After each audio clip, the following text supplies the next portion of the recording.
kemudian mengasah pisaunya, kemudian pada saat dihadapkan kiblat itu ada adab-adab yang menyesuaikan, ya, menyesuaikan. Situasinya tidak bisa dipotong seperti apa. Ya. Masalahnya di hukum, hukum tidak bisa berubah hukumnya. Ya. Halal ya sudah halal, haram ya haram jelas. Tapi ada di antara itu yang setengah halal, setengah haram. Nah itu bisa terjadi jika melakukan tidak tepat seperti tadi. Sudah dipotong ternyata salah satu dari dua, jalan nafas dan jalan makanan tidak terpotong. Kalau di hadis itu yang jelas dua itu, atau salah satunya tiga. Kalau di medis saya ocehin itu menjadi 7. Jalan nafas 1, jalan makanan 1 dari 2. Nanti ada pembuluh darah, arteri kiri, ada arteri kanan. Jadi berapa? 4. Kemudian ada vena kiri, vena kanan. 6. Terus nanti ada saraf depan. Itu yang menentukan dia lama atau tidaknya proses kematian. Kenapa harus proses matinya sempurna? Yas'alunaka 'anil ruh, qulir ruhu min amri rabbi. Masalah urusan roh itu urusannya Gusti Allah. Ya. Tetapi manusia ini punya namanya sukma. Ya manusia yang hidup atau hidup tangan ini ada sukmanya. Dia bisa hidup sebagai tangan kalau berfungsi bisa bergerak. Orang stroke itu sukma tangannya hilang sehingga dia tidak bisa bergerak, tidak bisa berfungsi. Jadi tanda-tanda kehidupan yang hidup ya masalah kita tidak bahas masalah roh. Tanda-tanda kehidupan itu ada 3 kalau yang vital. Yang pertama otak. Otak itu saraf di kepala pusatnya. Kemudian yang kedua jantung mewakili pembuluh darah. Yang ketiga itu untuk ambekan diwakili oleh paru-paru. Jadi 3 alat vital ini kalau itu belum keluar, ini masih dianggap hidup. Misalnya orang mati suri itu ya mati, sekarang ini tidak bisa bergerak, tidur terus, tapi nafasnya masih ada, atau bahkan nafasnya tidak ada, jantungnya tidak bergerak, tapi dia masih, otaknya masih berfungsi seperti orang mimpi. Itu mati suri yang agak panjang. Atau kalau di Indonesia mungkin pernah dengar namanya rogo suko. Itu semua organnya hilang, tidak berfungsi, dicek itu sudah ada, nafas nggak ada, tapi semuanya bisa keluar. Nanti balik lagi, saya kembali dari kayak 12. Melebihi waktunya nanti 12. Ya. Nah, saya tidak membahas itu. Bagaimana kalau seperti dikatakan tadi ayam misalnya, ayam dipotong, nggak mati pak, itu boleh. Nanti sebenarnya sampai dikatakan nanti pak. Nanti ada ayam itu apa sih? Ayamnya ada. Nanti kita coba, tapi nanti nggak halal, ini betul halal. Kalau udah kacung nggak halal. Menurut saya juga ada halal kan? Karena potongnya itu di atasnya jakun, di atasnya manian, di atasnya epiglotis dan sebagainya. Orang ibunya jakun itu antara nafas dan jalan nafas, jalan makanan dan jalan nafas. Jadi esophagus dan jalan nafas manik dan akun dan manik itu jadi satu, dan itu potongnya di atasnya. Sehingga kalau ayamnya sudah dipotong, dia masih bisa bernafas. Nanti kayak mati sebentar terus jalan lagi, hidup lagi. Cuma dia bisa sampai 2 hari 3 hari ya, hidupnya. Kalau dijahit ya hidup lagi. Nah, itu bisa coba, tapi tidak halal ya. Tidak apa kita biar tahu gitu. Ya, kalau mungkin kita coba. Ayam kalau kambing jarang terjadi kalau kambing. Kemudian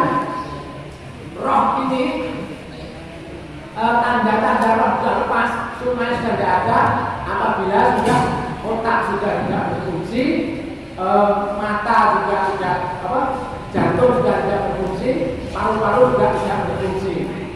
Ya, jadi semuanya tiga-tiganya. Untuk bisa tiga-tiganya tidak berfungsi seperti apa?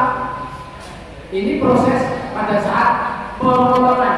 Jadi proses pada saat menggorok. Pada saat menggorok itu ada beberapa teknik yang kita ajarkan nanti, ya.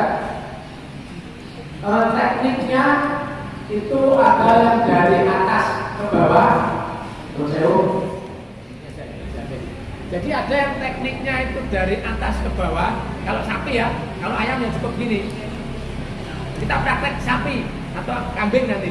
Nah, kalau sapi atau kambing ada teknik yang ke bawah, dari atas ke bawah. Ini sudah menghadap kiblat. Kepalanya di sana, kakinya di sana, sudah menghadap kiblat. Ini ada nanti yang begini. Seret, sekali saja gerakannya. Saya mengharapkan nanti para peserta bisa sekali.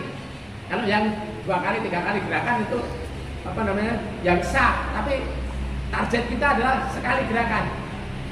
Ya, jadi sekali gerakan sudah jalan nafas, jalan makanan, pembuluh darah, saraf, kulit keluar, di bawahnya kulit semuanya terpotong, sempurna. Ya, itu sekali gerakan. Nah, jadi kita gerakan dari atas. Pegang pisaunya begini, atau pegang misalnya ini di atas satu. Jadi begitu. Dibantu tangan kiri. Kalau tangan kanan tahu bisa juga, tapi kurang kuat. Bisa begini. Cuma resikonya lain meleset kena tangan. Yang ini. Ini masalah masing-masing tergantung pelakunya biasa apa tidak pegang pisau. Yang kedua, teknik kedua itu tarikan dari bawah ke atas. Kalau dari bawah ke atas pegang pisaunya begini. Jadi seperti ini. Jadi megangnya kayak pisaunya ke bawah. Arahnya ke bawah, kepala di sana. Ini nariknya dari bawah. Jadi sudutnya sekitar 45 derajat. Ini kalau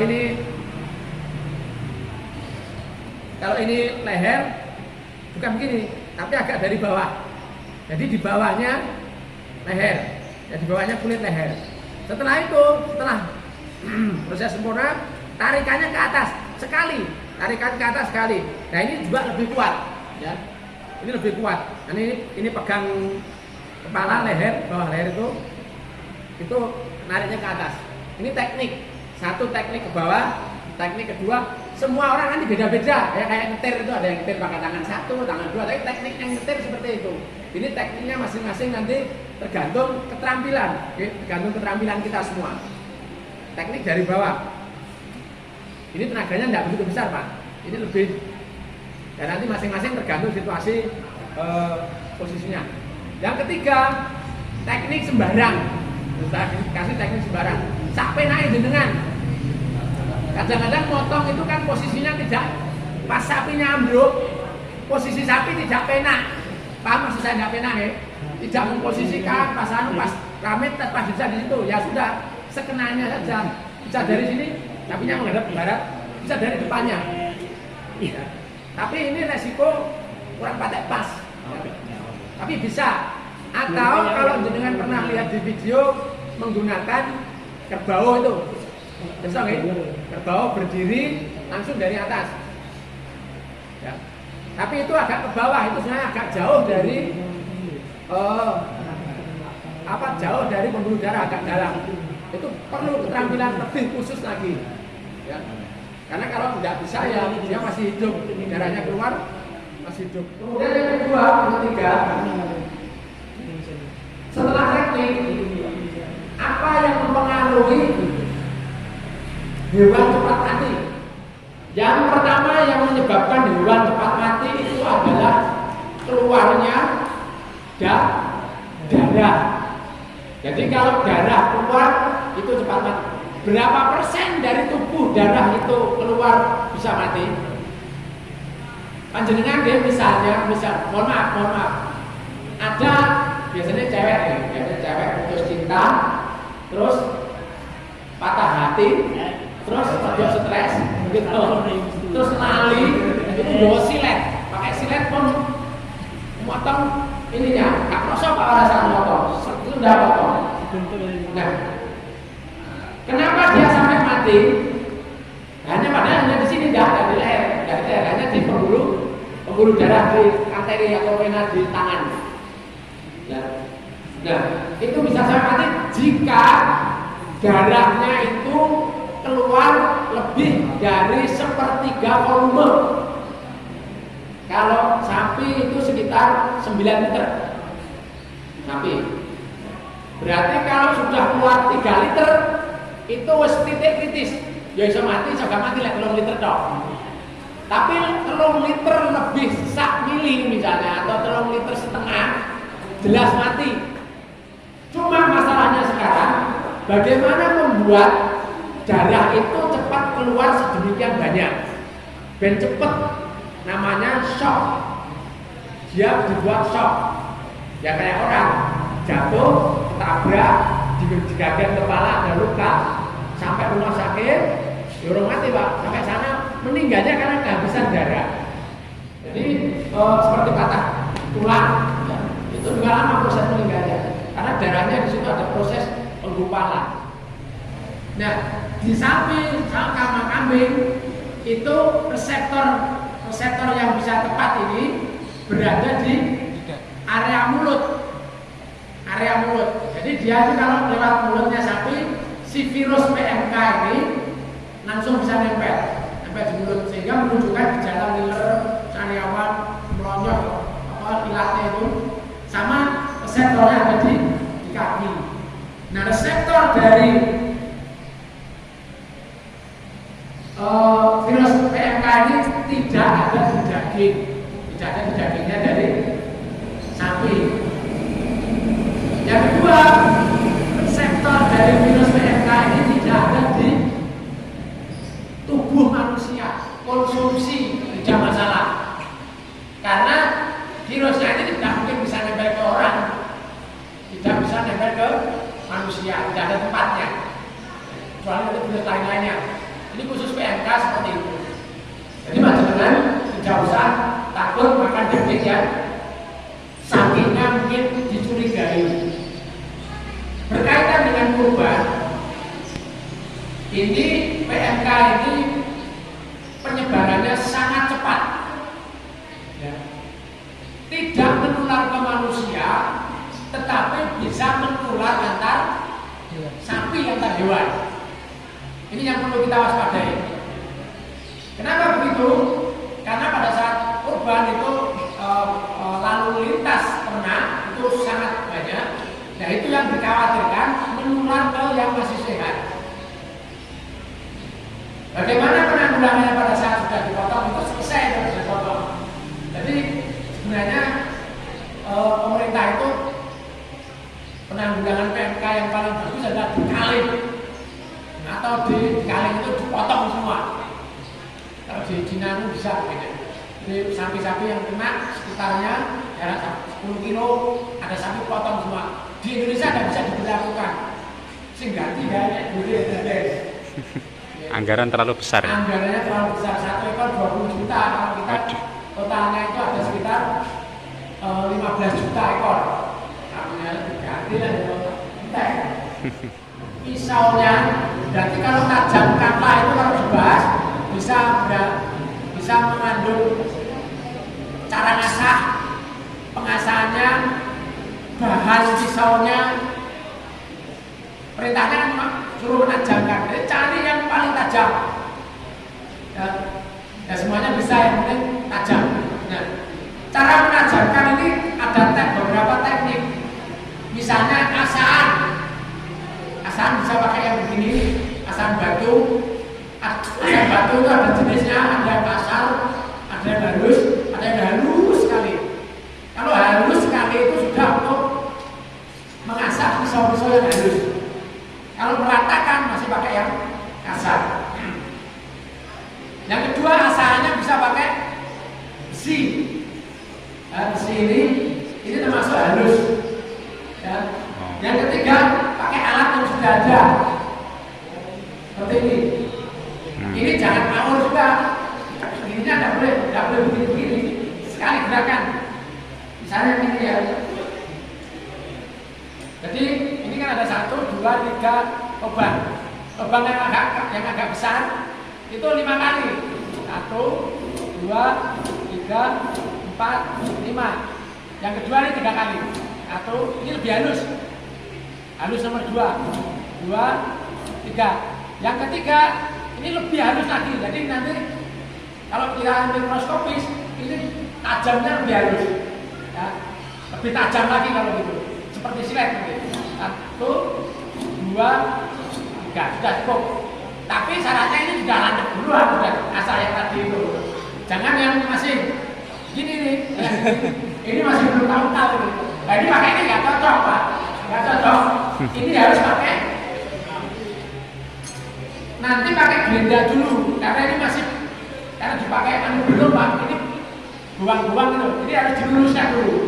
Buangannya harus diluruskan dulu pakai blenda.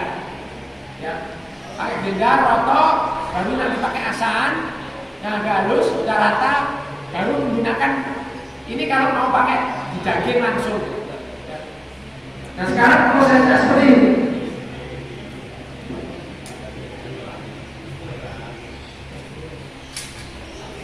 Cara ngasak ini sudah tinggal aplikasi Pak. Kalau pegang ini sudah pisaunya sudah jadi, artinya pisau sudah andep sebelumnya. Hanya tinggal mentajamkan ujungnya saja. Jadi ujung kalau mikroskopis nanti ada yang kayak siletnya. Nah itu tergantung bahan. Kalau bahannya bagus, ujungnya itu awet. Kalau bahannya tidak begitu bagus ya kita lihat itu masih landep, tapi sebenarnya ujungnya itu grepes-grepes. Nah tekniknya ini juga satu arah. Tekniknya juga satu arah. Sekitar 45 ini ke bawah sini. Yang sana juga sama. Jadi begitu. Jangan begini. Kalau begini nanti ujungnya rusak semua. Ya.